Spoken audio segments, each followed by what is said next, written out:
గంజాయి మత్తుకు యువత చిత్తవుతుందన్నటువంటి ఆలోచనలు కూడా ఇప్పటికే రాష్ట్ర ప్రభుత్వం చేసి ఇప్పటికే దానిపై ఉక్కు పదం మోపుతున్నటువంటి పరిస్థితి. ఎక్కడ గంజాయి దొరికినా కానీ వారిని మాత్రం ఇప్పటికీ ఆ కటకటాల వెనుక పంపించాల్సినటువంటి అవసరం అయితే కనిపిస్తుందని చెప్పి ఎన్నో యాక్ట్స్ కూడా తీసుకొస్తున్నటువంటి పరిస్థితి. కానీ యువతకు మాత్రం ఇక్కడ గంజాయి మరి ఎక్కడి నుంచి చేరుతుందన్నటువంటి విషయాలు కూడా గమనించాల్సినటువంటి అవసరం ఉంటుంది.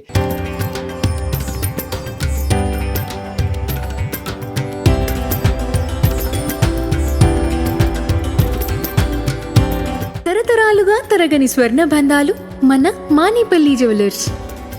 కానీ రాష్ట్రంలో ఉన్నటువంటి పరిస్థితులు వేరు. మరి అంతర్రాష్ట్రాల నుంచి కూడా గంజాయి కూడా రవాణా జరుగుతున్న నేపథ్యంలో వరంగల్ పోలీసులు, నార్కోటిక్స్, ఈగల్ ఫోర్స్ కూడా చాలా తీవ్రమైనటువంటి ఒక ఎఫర్ట్ పెడుతున్నటువంటి పరిస్థితి. మరి ఇట్లాంటి సందర్భంలో కూడా డ్రగ్స్ కానీ మత్తు పదార్థాలు కానీ వెళ్లకుండా ఎక్కడికక్కడ కట్టుదిట్టమైనటువంటి చర్యలు చేపడుతున్న నేపథ్యంలో ఇక్కడ ప్రస్తుతానికైతే వరంగల్ అంటే బెంగళూరుకి ఒక అక్రమంగా కూడా 129 కిలోల గంజాయి పదార్థాలు కూడా తరలిస్తున్నటువంటి నేపథ్యంలో ఇక్కడ వరంగల్ పోలీసులు పట్టుకున్నారు. నార్కోటిక్స్, ఈగల్ ఫోర్స్ సంబంధించి డిఎస్పీ రమేష్ గారు మనతో ఒక్కసారి మాట్లాడదాం.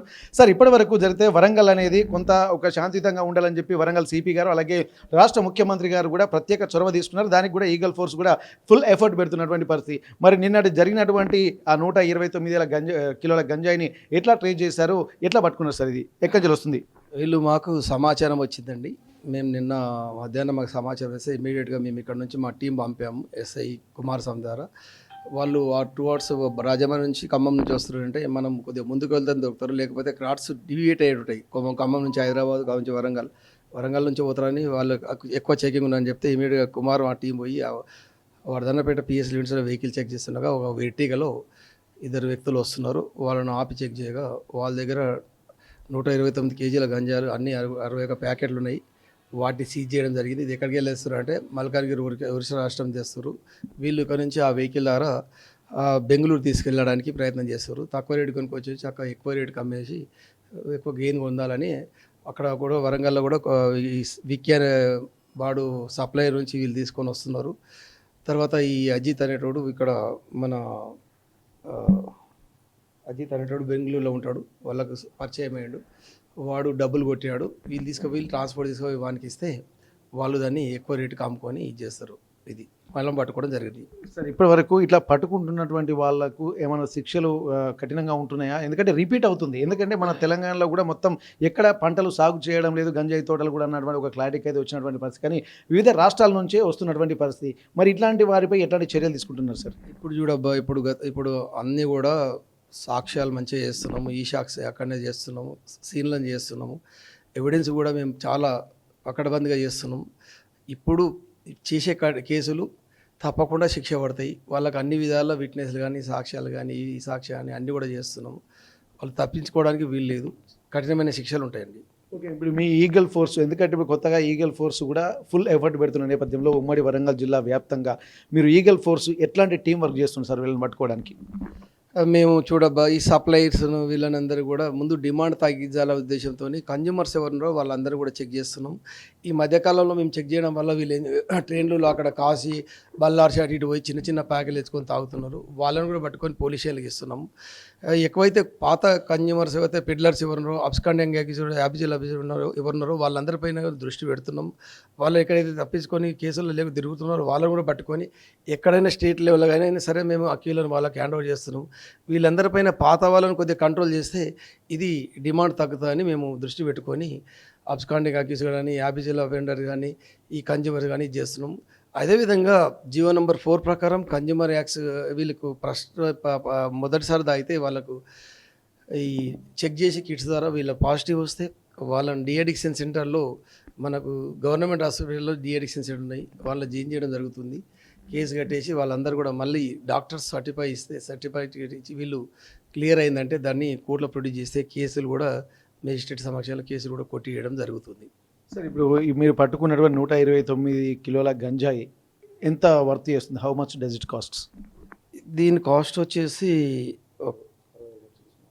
సుమారు 65 లక్షల వరకు ఉంటుందండి. 50,000 కేజీ వరకు ఉంటుంది. అది దాన్ని వాళ్ళు బాగా ప్యాకులు వేసుకొని అమ్ముకోవడం జరుగుతుంటుంది.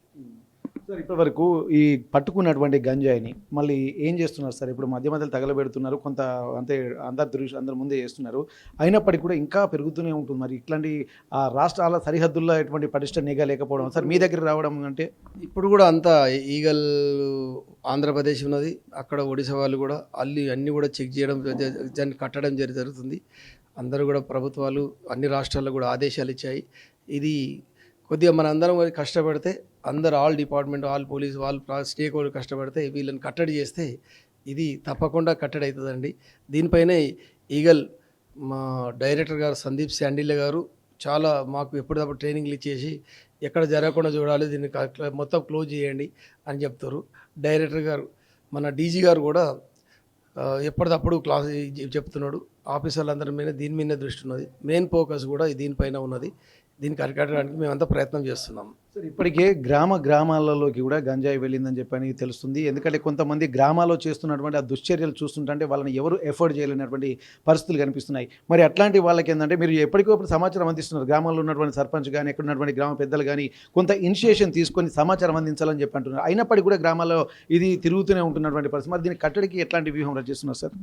దీనికి పోలీసు వాళ్ళు ఒకరే బాధ్యులు కాదండి. పోలీసు వారికి సమాచారం రావాలి. ప్రతి సర్పంచ్, ప్రతి అంగన్వాడీ వర్కరు, ప్రతి ఆల్ డిపార్ట్మెంట్ సైట్స్ కూడా దీన్ని అందరూ కూడా తగ్గపాలక దీన్ని గుంజితేనే ఇదంతా దీన్ని చేస్తాం. కింద నుంచి సమాచారం రావాలి. మా వంతు మేము చేస్తున్నాం. లోకల్ పిఎస్ వాళ్ళు కూడా బీట్లు పంపుతున్నారు. వాళ్ళు కూడా ఇప్పుడు మధ్యకాలంలో డీజీ గారు ఆదేశాలు ఇచ్చారు. ప్రతి గ్రామంలో సమాచారం రావాలని చెప్తారు.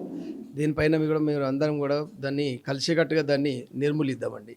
Okay, thank you sir. ఇక్కడ పోలీసులు ఒకటే బాధ్యత కదా, వాళ్ళ ఎఫర్ట్ మేము పెడుతున్నాం. కానీ గ్రామ స్థాయిలో గ్రామంలో ఉన్నటువంటి పెద్దలు కానీ, వార్డు మెంబర్లు కానీ, ఇంకా సంబంధించినటువంటి స్థానిక యువకులు కానీ అందరూ కలిసి ఒక టీం వర్క్ చేస్తేనే ఇది ఉక్కుబాధ మోపేటువంటి అవకాశం ఉంటుంది. ఎందుకంటే గ్రామాల్ని కాపాడుకోవాల్సినటువంటి బాధ్యత కూడా ఆ గ్రామ పెద్దల మీద ఉంటుంది. కాబట్టి ప్రతి ఒక్కరు పోలీసులకు, అలాగే నార్కోటిక్ సిబ్బందికి సమాచారం అందిస్తే మాత్రం ఈగల్ ఫోర్స్ ఎప్పుడు రంగంలోకి దిగుతూనే ఉంటుంది. కాబట్టి ప్రత్యేకమైనటువంటి యాక్షన్ ప్లాన్ కూడా మాకు ఉన్నటువంటి పరిస్థితులు ఉన్నాయని చెప్పి అంటున్నారు. ఇప్పుడు పట్టుకున్నటువంటి 129 కిలోల గంజాయి కూడా సుమారు 65 లక్షల వరకు ఉంటున్నట్టుగా మనకు స్పష్టంగా తెలుస్తుంది. మరి ఇట్లాంటిది ఇక్కడ రాష్ట్రాలు దాటి గ్రామాల్లోకి వస్తున్నదంటే ఇక్కడ మన అందరం బాధ్యత కూడా వహించాల్సి ఉంటుంది. మన వ్యవస్థను మనమే నిర్మించుకోవాలి. కాబట్టి మత్తు పదార్థాలకు దూరంగా ఉండి యువత చిత్తు కాకుండా బంగారు భవిష్యత్తును నిర్మించుకునే విధంగా ప్రతి ఒక్కరి ఇనిషియేషన్ తీసుకుంటే తప్ప ఈ వ్యవస్థను సమూలంగా నిర్మూలించలేమన్నటువంటి విషయాలు కూడా ఇక్కడ ఈగల్ ఫోర్స్ డిఎస్పీ రమేష్ గారు చెప్తున్నటువంటి పరిస్థితి. ప్రతి ఒక్కరు కూడా 1908కు కూడా సమాచారం ఇచ్చి ఇక్కడ అంటే వారి వివరాలు కూడా గోప్యంగా ఉంటుందని చెప్పి అంటున్నాం. ఇప్పటికే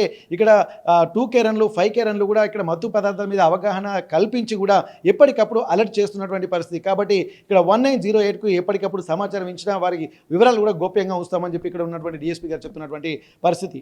వరంగల్ ఈగల్ ఫోర్స్ కార్యాలయం నుండి కెమెరా పర్సన్ వంశీతో వెంకటరత్నం, RTV వరంగల్.